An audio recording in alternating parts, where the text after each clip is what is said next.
Muy buenas tardes, bendecimos a todos los hermanos en esta tarde, una alegría poder estar nuevamente ministrando una palabra de parte de Dios para su vida y que en estos días también usted pueda ser edificado.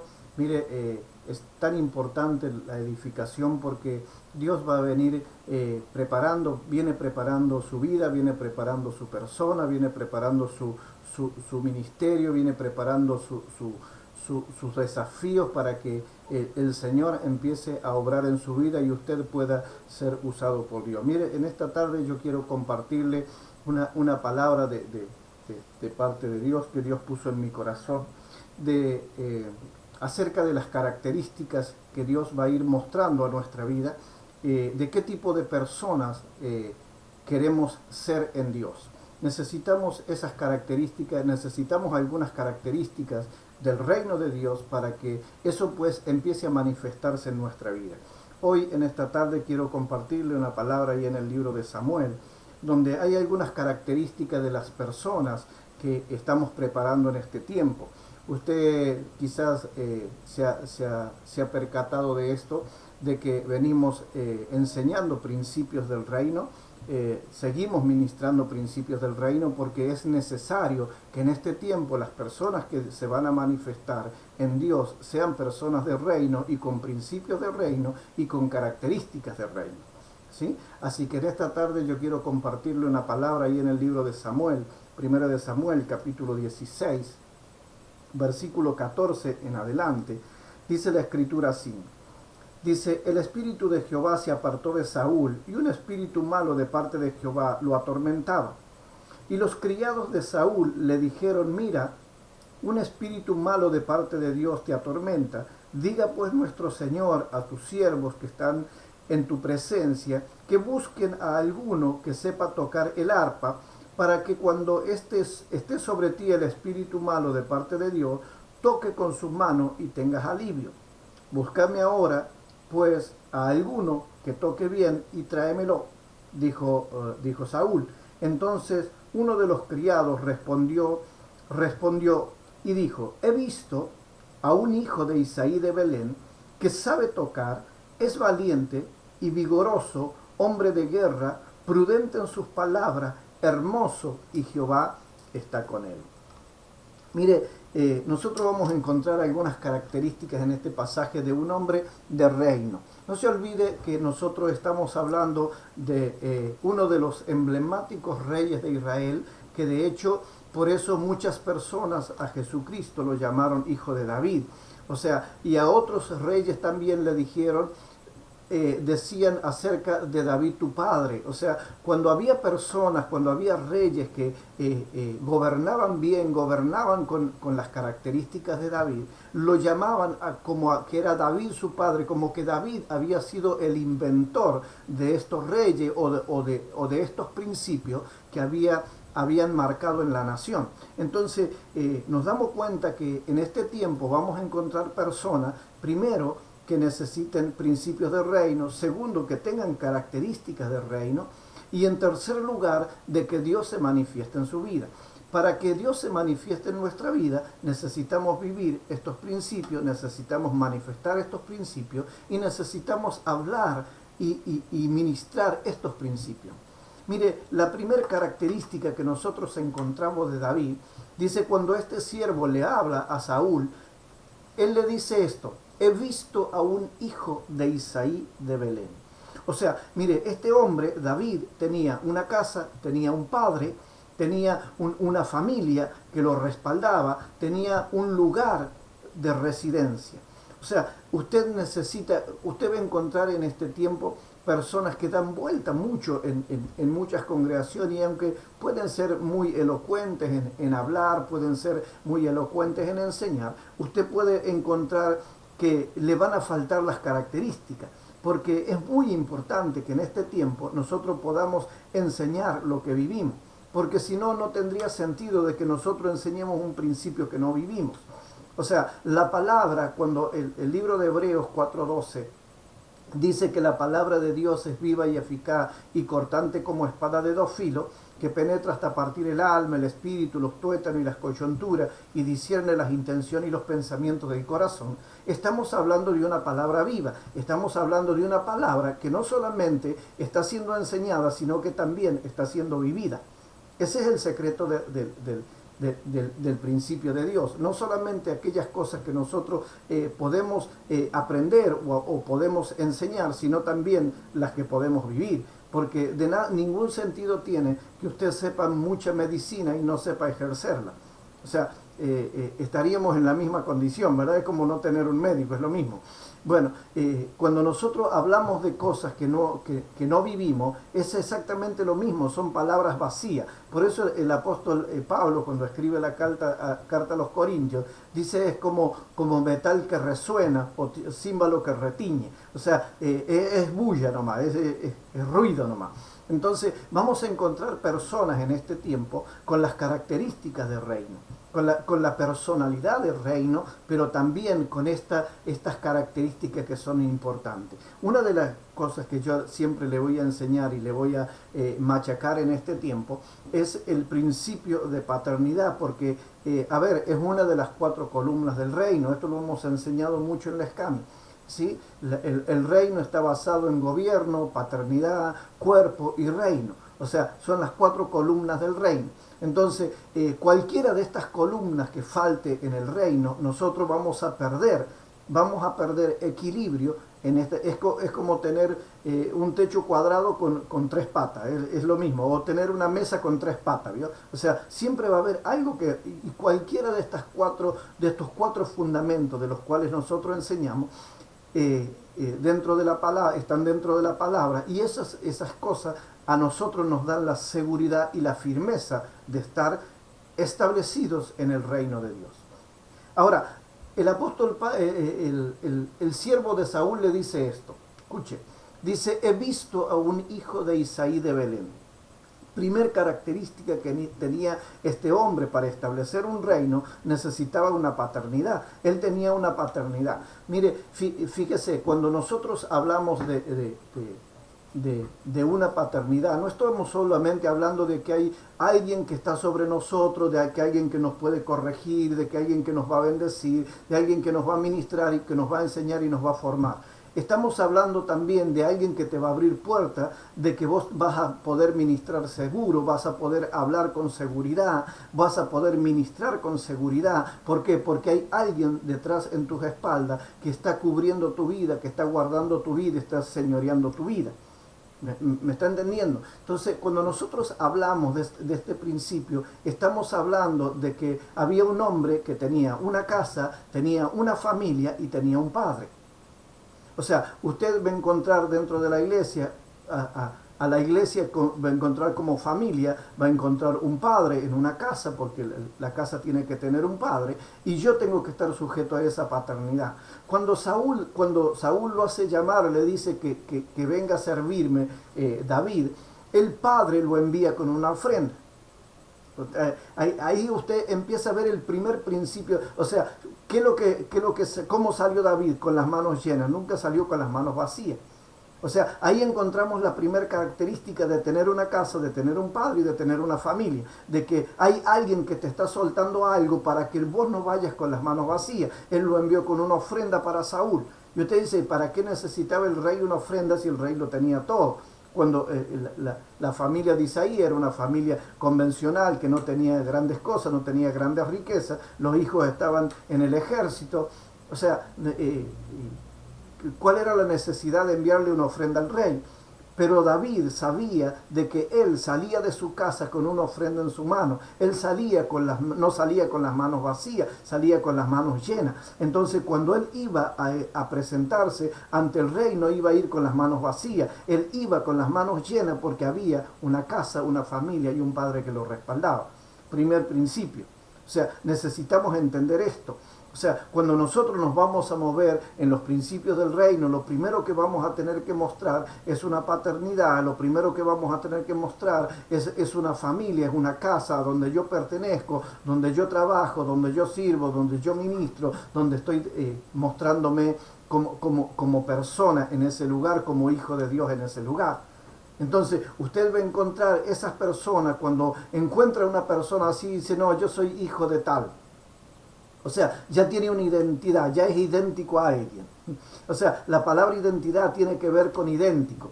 O sea, viene de la palabra idéntico. O sea, usted es idéntico a alguien, usted es hijo de alguien. Por lo general, usted va a ser parecido a su padre o a su madre. O sea, porque es la genética. ¿Vio?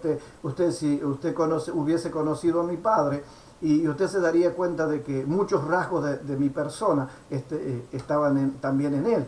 ¿Por qué? Porque hay una genética. Bueno, esas son las cosas que nosotros necesitamos volcar en este tiempo a aquello que enseñamos, a aquello que ministramos o aquello que... Cuando usted vaya a orar por alguien, nadie le va a prohibir que usted vaya a orar, al contrario, usted va a ser una persona bendecida si usted va a orar por otra persona, si usted está jugándose en el reino de Dios. Pero yo quiero decirle algo, si usted va a ir a hacer algo, seguramente usted va a tener que ir con el permiso de su padre, que su padre lo envíe, que su padre está orando por usted y lo está respaldando a usted.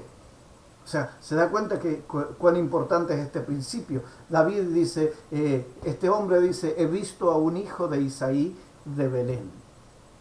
Ahora, porque siempre muestran que David tenía 7 características, y no eran 7, la primera era ser hijo. O sea, la primera característica que tú tienes que mostrar del reino es ser hijo. Y si tú no eres hijo, es difícil que tengas una familia, que tengas una casa o que tengas un padre. O sea, de hecho, o sos huérfano o sos un rebelde que anda por ahí solo, pero no. No hay una casa que te respalda, no hay una familia que te respalda, no hay un padre que te respalda.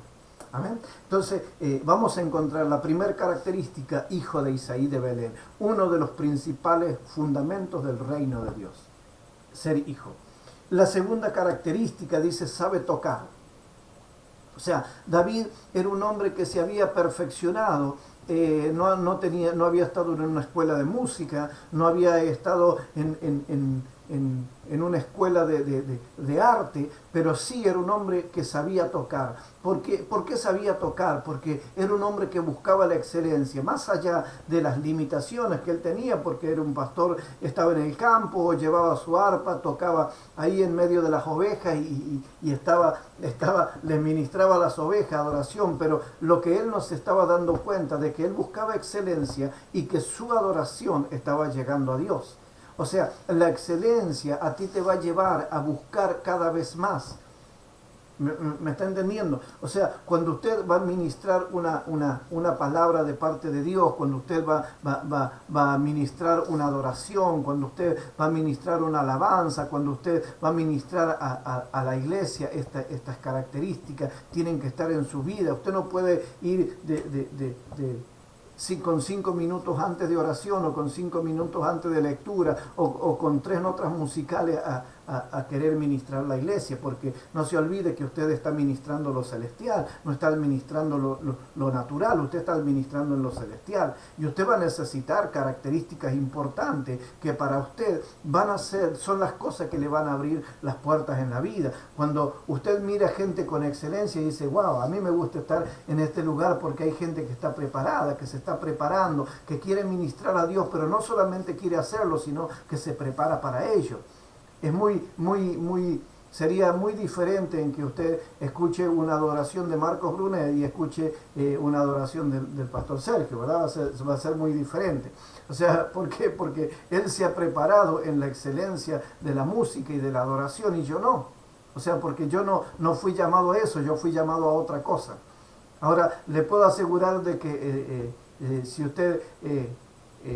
no porque quiera competir con nadie, pero me refiero que yo tengo otro llamado. O sea, hay cosas que a mí me preocupan que a él no le preocuparían, y hay cosas que a mí me gustan hacer que a él no le gustarían hacer, pero hay cosas que él hace con pasión y yo no las haría con la misma pasión porque no he sido llamado para eso.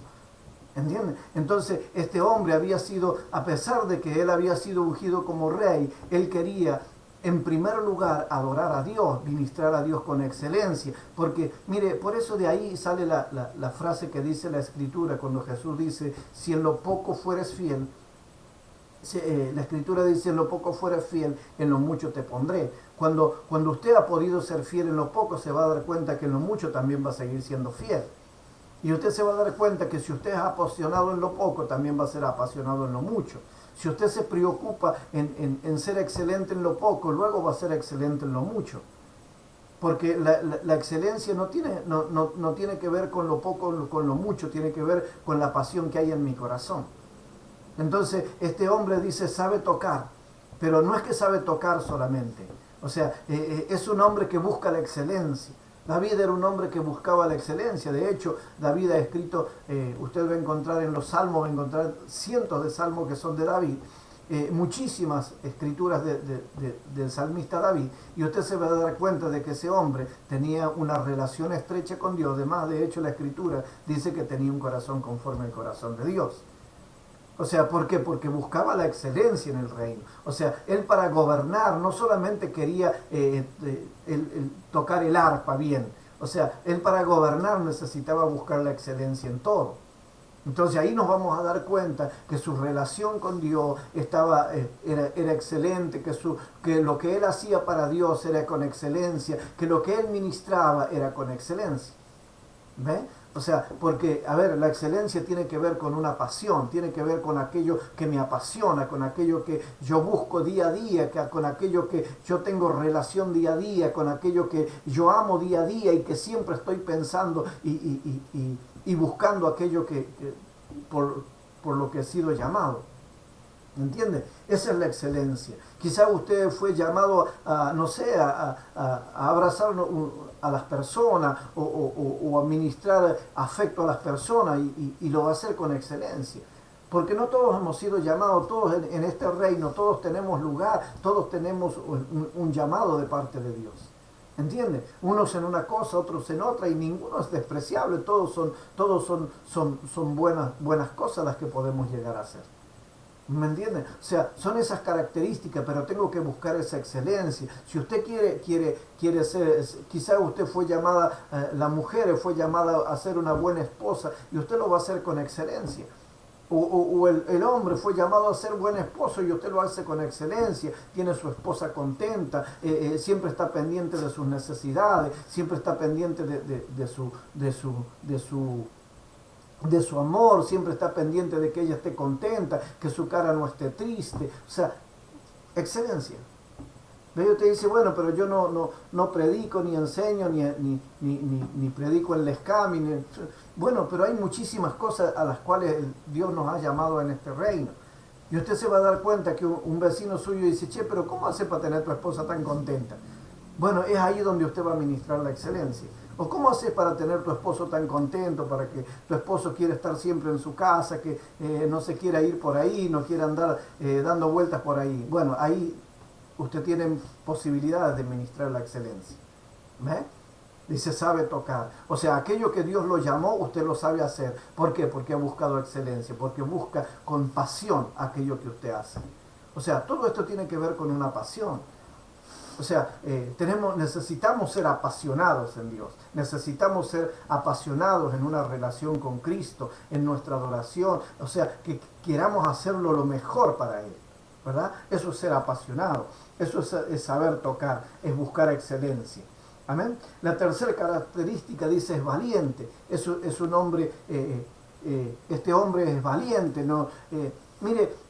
Y usted dice: pero bueno, para ser pastor de ovejas no necesitaba ser tan valiente, tenía que llevar las ovejas, llevarlas a pasto tierno, llevarlas a aguas de reposo, llevarlas a algún lugar donde puedan beber, o sacarlas muy temprano a pastorear para que ellas beban el pasto con el rocío que está ahí, y la oveja se vaya hidratando mientras come el pasto. O sea, esas cosas son muy características en un pastor, sabe cómo moverse en eso. Y usted dice: ¿para qué? ¿Para qué? O sea, no necesitaba ser tan valiente para hacerlo. Ahora, el problema es que cuando venía un oso y le tomaba un cordero, venía un león y le tomaba un cordero. Y ahí tenía que ser valiente porque tenía que salir a quitárselo. Ahí tenía que salir a pelear con un oso. De hecho, David lo dice antes de pelear con el gigante. él le dice a Saúl, tu siervo era pastor de ovejas, y si un oso o un león le tomaba alguno de sus corderos, yo iba y lo tomaba por la quijada y si podía lo hería y lo mataba, y si no le quitaba el cordero, pero al cordero no me lo llevaba. O sea, el tipo era un tipo valiente, o sea, no era que se quedaba, que no peleaba por aquellas cosas que eran importantes para él. Dice, bueno, pero es un cordero, no es tanta, no es tanto drama que se lleve un cordero. No, porque hoy se puede llevar un cordero, pero en el año, ¿cuántos te llevó? O sea, por tu falta de valentía.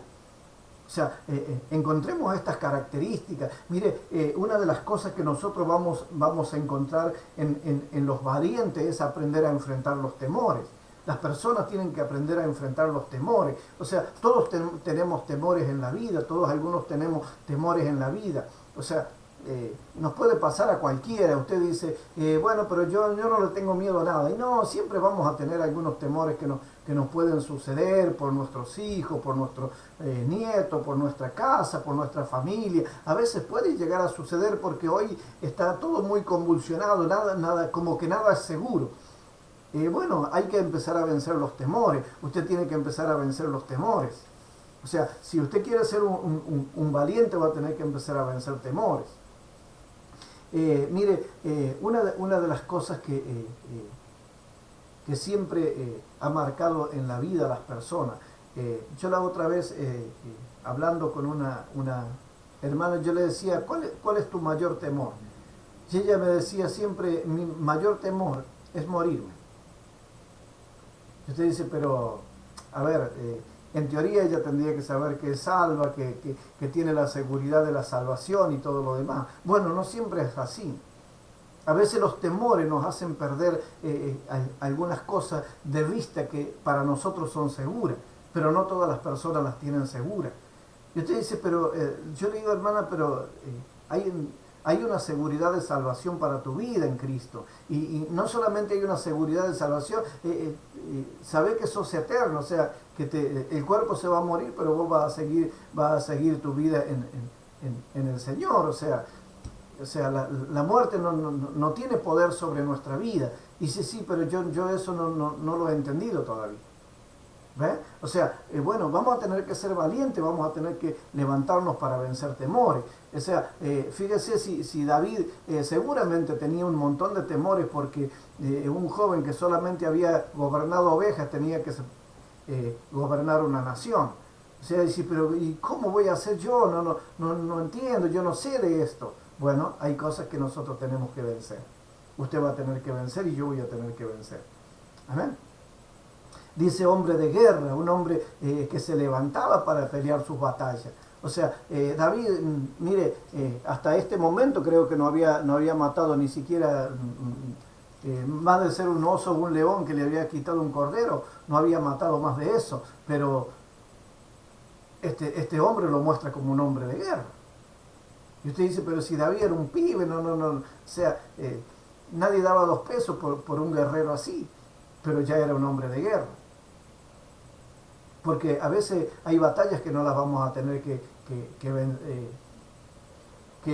desatar en lo natural, pero hay batallas que son espirituales y que nosotros las hemos ganado.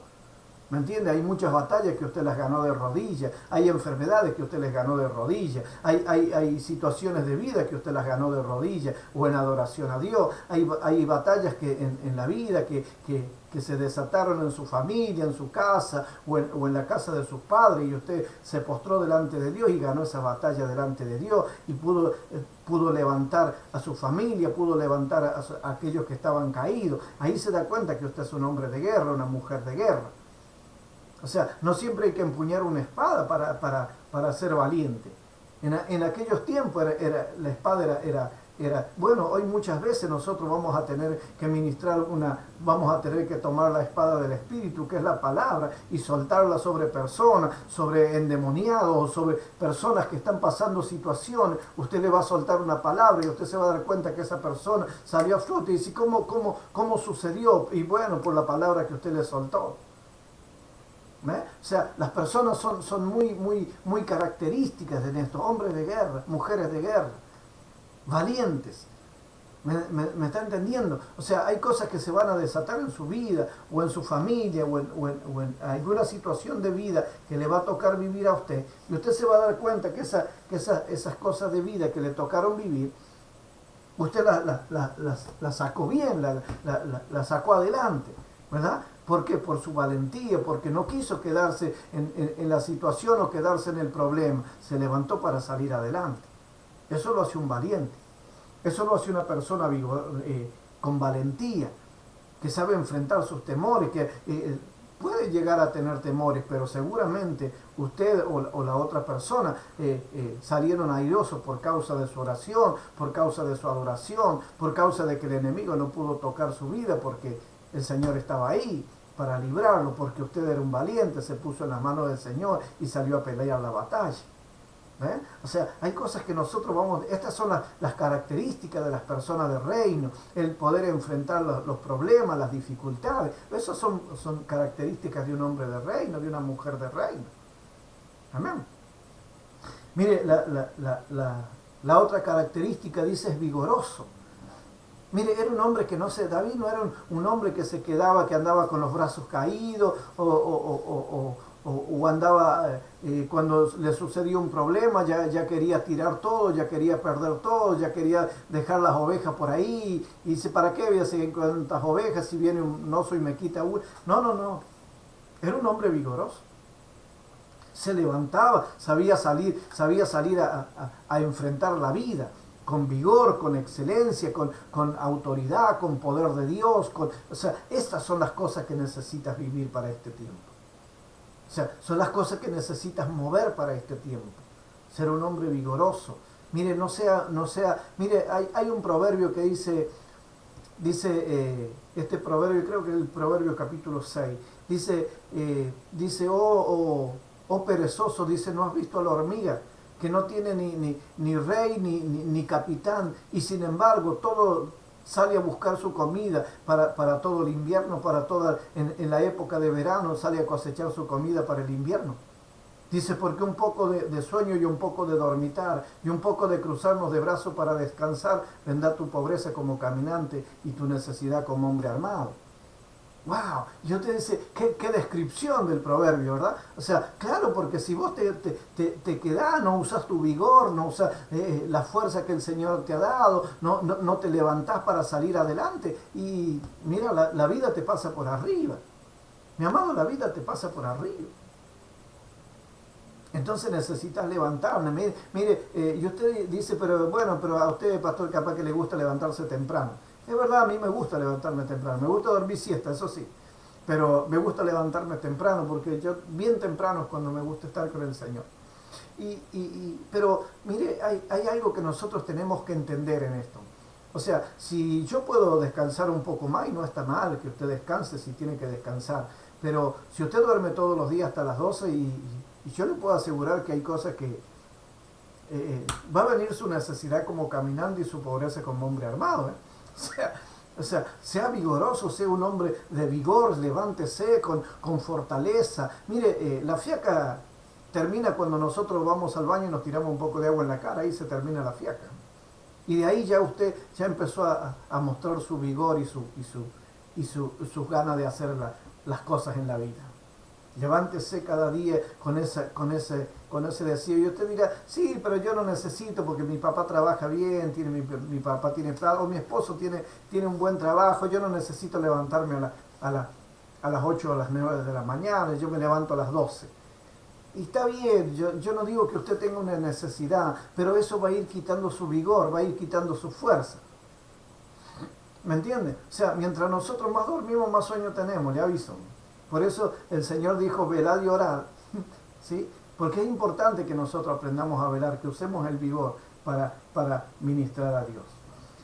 En segundo lugar dice, hombre de guerra, ¿sí? Mire, cuando yo digo hombre de guerra, dijimos que sabía tocar, que era valiente, que era vigoroso y que era un hombre de guerra, ¿sí? Y la otra característica dice, es prudente en sus palabras. Usted sabe lo que es un hombre de guerra. Un hombre de guerra no va a permitir ni que su casa, ni que su familia, ni que que el enemigo que venga a conquistarla va a venir y la va a conquistar sin pelear. Usted la va a pelear, ¿verdad? Si a usted se le cayó la economía en este tiempo, usted la va a pelear. Si a usted se le cayó, no sé, algo en la vida, porque nos puede pasar y se le puede caer la economía, se le puede caer la salud, se le pueden caer un montón de cosas, pero por lo menos la va a pelear, es hombre de guerra. ¿Sí? Está armado con la armadura de Dios. O sea, usted no va a permitir que el enemigo venga y le mine su casa tan fácilmente, porque usted es hombre de guerra o mujer de guerra. Dice prudente en sus palabras. Y aquí tenemos el primer problema. Muchas veces somos imprudentes en nuestras palabras. Podemos llegar a decir cualquier cosa, herir personas con nuestras palabras. No entendemos que muchas veces una palabra de más puede marcar la diferencia. Una palabra de menos puede marcar la diferencia. Seamos prudentes en nuestras palabras. Mire, aprendamos a decir lo que es correcto, aprendamos a decir lo que es justo. Mire, ¿sabe cuántas veces si nosotros pensáramos, cuando el apóstol Pablo dice todo lo que es justo, todo lo puro, todo lo de buen nombre? ¿Sabe cuántas cosas dejáramos de decir nosotros si solamente nos preguntáramos si es justo que yo hablara esto? Si es de buen nombre que yo diga esto. Si es no sé, si es prudente que yo diga esto. David dice que era un hombre prudente en sus palabras.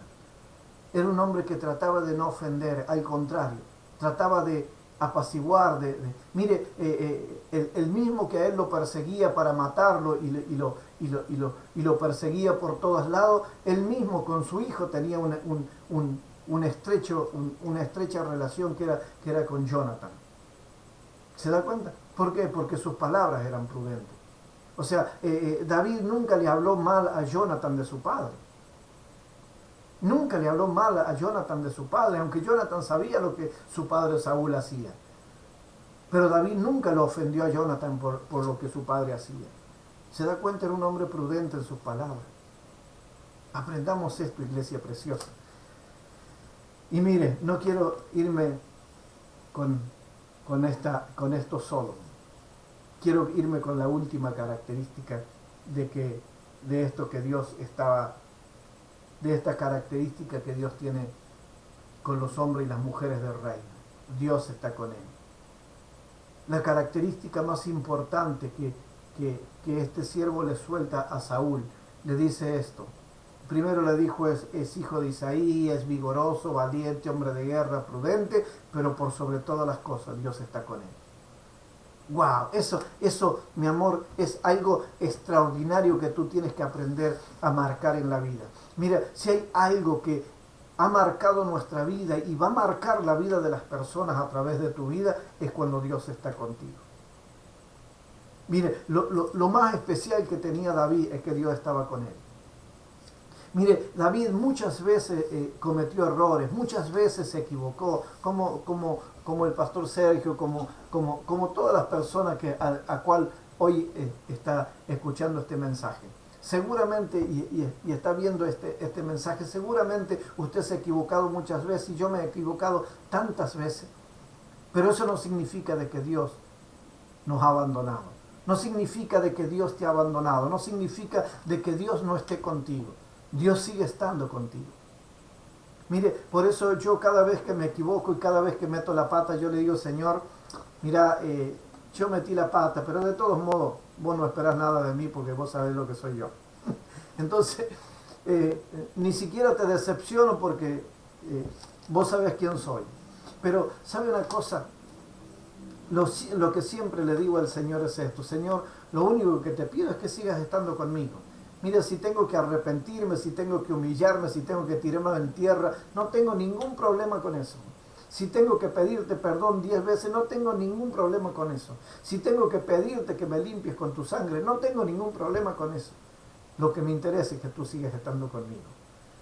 Mire, David, un hombre que se había en una oportunidad metió la pata feo. Usted lo va a encontrar ahí en 2 de Samuel, capítulo 13. Cuando peca con Betsabé. Él metió la pata, esa vez metió la pata feo David. Pero sabe, cuando él escribe el Salmo 51, lo escribe en ese tiempo, y una de las cosas que le dice, no me eches de tu presencia, ni quites de mí tu Santo Espíritu. ¿Sabe una cosa? ¿Qué es lo que estaba relatando David en esa oportunidad? Estaba diciendo exactamente lo que yo le estoy leyendo a usted. Yo he visto cómo Dios se apartó de mi Señor el Rey. Yo vi como usted dejó de hablarle, Señor, dejó de ministrarlo, no le habló más, no le habló ni por Urín, ni por Turín, ni por los sacerdotes, ni por medio de los profetas. Dios no le habló más a Saúl.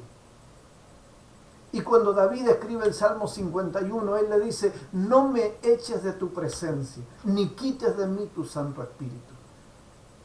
Dice, que espíritu noble me sustente. O sea, yo no tengo problema en darte sacrificio, en pedirte perdón, en tirarme al suelo, en llorar, en clamar. No tengo ningún problema con eso. Lo único que te pido es que no me eches de tu presencia. ¡Wow! ¡Qué corazón!, ¿verdad? O sea, esto hace la diferencia de un hombre del reino. Esto hace la diferencia de un hombre de Dios, que no caretea delante de Dios, que no somos careta delante de Dios, que si tenemos que pedir perdón y nos tiraremos al Señor, pero no me eche de tu presencia. Yo quiero seguir en tu presencia, quiero seguir estando contigo, quiero seguir ministrando en tu presencia, quiero seguir, aunque me he equivocado, he metido la pata y le he metido feo, pero en este tiempo, Señor, yo quiero que sigas estando conmigo. ¿Sabe una cosa? El salmista David escribe otro salmo en esa oportunidad, y es el Salmo 32. Y él dice, este salmo lo escribe después del Salmo 51, y él empieza el salmo diciendo, Señor, escuche lo que le voy a soltar en este. Después que él ya había dicho, no me eches de tu presencia, ni quites de mí tu Santo Espíritu, él le termina diciendo, bienaventurado el hombre al cual Dios no culpa de iniquidad. ¿Sabe qué significaba? Que ese hombre había sido perdonado y que Dios no lo había echado de su presencia, ni había quitado el espíritu de él. Al contrario, Dios lo estaba restaurando y lo estaba levantando para que vuelva a ser un rey, un hombre de Dios, un hombre, el mismo que fue siempre David, que pudiese levantar adoración, alabanza y honra delante de Dios. ¿Ve cómo funciona? ¿Cuál fue la diferencia entre Saúl y David? David se arrepintió, Saúl nunca se arrepintió. Mi amado, la idea es que Dios esté contigo. Mire, a vos tu pecado te puede dejar o más lejos o más cerca de Dios. Y usted dice, ¿cómo es eso, maestro? O sea, no. ¿Cómo que el pecado me puede dejar más cerca o más lejos de Dios? Claro. O sea, el pecado, si vos no eres capaz de reconocerlo, de pedir perdón y volverte a Dios, te va a dejar más lejos de Dios. Pero si tú eres capaz de reconocerlo, de pedir perdón y volverte a Él, te va a dejar más cerca de Él. Por eso dice la Escritura en el libro de Primera de Juan, capítulo 1, versículos 7 al 9, dice la Escritura de que Él es fiel y justo para perdonar nuestro pecado y limpiarnos de toda maldad. Mire, Dios está esperando, cuando vos metes la pata, lo primero que está esperando Dios es que te vuelvas a Él. Porque en el momento que tú te vuelves a Él, es en el mismo momento cuando Dios te perdona y te deja más cerca de Dios que cuando estabas antes. O sea, esa equivocación tuya, ese pecado que cometiste, esa maldad que cometiste, te puede dejar más cerca de Dios. Porque Dios no tiene problema con perdonarte, Dios no tiene problema con restaurarte, Dios no tiene problema con levantarte nuevamente. El problema lo tenemos nosotros, que no somos capaces de reconocer nuestro pecado. Y cuando nosotros nos ha ganado el orgullo, en ese mismo momento nos ha ganado el orgullo y la vanidad en nuestra vida. Y ese mismo momento es cuando estamos más lejos de Dios. Crea, mi amado, que si hay algo que necesitamos en este tiempo como gente del reino, como iglesia del reino, como personas del reino, que Dios esté con nosotros. Mire, podemos tener todas las otras características, pero si Dios no está con nosotros, nosotros estamos en problemas. Yo puedo tener paternidad, puedo tener los principios del reino, puedo ser vigoroso, valiente, hombre de guerra, prudente en mis palabras, puedo tener todo eso, pero si Dios no está conmigo, no marca la diferencia. ¡Wow! Y usted dice, ¿cómo? ¿Cómo es esto? Claro, o sea, la diferencia es que Dios esté con nosotros.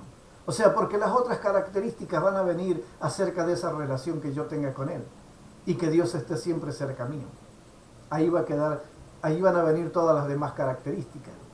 Pero yo quiero decirle algo, lo primero que yo tengo que buscar es que Dios esté conmigo. Mira, si Dios está contigo en este tiempo, no hay nada que te pueda detener. En este tiempo no hay nada que te pueda que te pueda amedrentar. Si en este tiempo Dios está contigo, tómate de su mano y no te suelte. ¿Sabes por qué? Porque las circunstancias de tu vida van a pasar mañana. Las circunstancias de vida pueden pasar mañana. Tu enfermedad, tu problema económico, tu problema familiar, tu problema con tu hijo, puede pasar mañana. Lo importante es que Dios esté contigo. ¿Me estás entendiendo? En eso radica nuestra verdad, es que Dios está conmigo.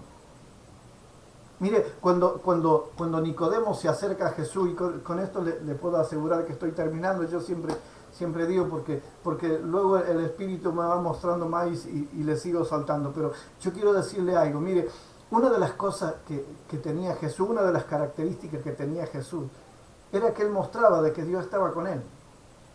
Cuando Nicodemo se acerca a un principal de la sinagoga, se acerca a Jesús, le dice maestro, rabí, le dice maestro. Rabí significa maestro, maestro. Dice, nosotros sabemos que has venido de Dios, porque nadie puede hacer las cosas que tú haces si Dios no está con él. O sea, todo el mundo sabía que Dios estaba con Jesús, que Dios estaba con Cristo. Todo el mundo lo sabía, los fariseos, los publicanos, los escribas, todo el mundo, el pueblo sabía de que Dios estaba con él. ¿Sabe por qué? Por lo que él manifestaba. ¿Ve? Y aunque le hacían la guerra, y aunque los fariseos se levantaban y los sacerdotes lo querían colgar y Anás y Caifás lo querían crucificar, ellos sabían de que Dios estaba con él. Por eso este principal le dice eso: maestro, sabemos que has venido de Dios, porque nadie puede hacer las cosas que tú haces si Dios no está con él. Nadie puede abrir los ojos de los ciegos, nadie puede liberar a los endemoniados, nadie lo podía hacer si Dios no está con él. Mire, en una palabra, Nicodemo fue, si yo tendría que hablar de la persona de Nicodemo, yo le diría: Señor, sabemos que Dios está con vos y con nosotros no. Porque a nosotros no nos resulta de la misma manera. Nosotros le echamos fuera los demonios y los demonios no se van. Oramos por los enfermos y los enfermos no se sanan. O sea, lo único que hacemos es matarles el cordero para que los pecados sean perdonados, y hasta ahí nomás llegó nuestra... O sea, a vos te funcionan las cosas y a nosotros no. Si tenía que ser honesto, Nicodemo tendría que haberle dicho eso a Jesús: Señor, sabemos que Dios está contigo, porque a vos te funciona y a nosotros no. ¿Ve? Esa es la diferencia del hombre del reino y la mujer del reino, que la vida te funciona, porque Dios está contigo. Mi amor, si Dios está contigo, no hay nada que temer. Si Dios está contigo, no hay nada que no podamos resolver. Si Dios está contigo, no hay nada que nos pueda vencer. Por eso el libro de Josué dice esto: que andemos en sus mandamientos, que guardemos sus principios, que guardemos su palabra. ¿Sí? Dice, porque yo iré contigo a donde quiera que vayas. ¡Wow! Y usted dice: Señor, pero ese era Josué. ¿Cuál es la diferencia entre Josué y tú? ¿Cuál es la diferencia entre Josué y yo? No hay diferencia. Eran seres humanos igual que nosotros, sino que tenían la seguridad de que Dios estaba con ellos. Dice: mira que te mando que te esfuerces y seas valiente. Dice: para que hagas conforme a la ley que mi siervo Moisés te mandó. Dice: porque harás prosperar tu camino y todo te irá bien. Bueno, mi amor, ya sabemos cuál es el principio: que Dios esté contigo. Mi amor, si Dios está contigo, no hay nada que temer. Que Dios te bendiga, y te mando un fuerte abrazo en este día, y declaro que esta palabra se cumplirá para tu vida, se cumplirá para tu corazón, se cumplirá para tu casa, se cumplirá para tu familia, se cumplirá para tu bendición. Amor, que Dios te bendiga. Bendiciones y muchos saludos para todos ustedes. Les mando un abrazo.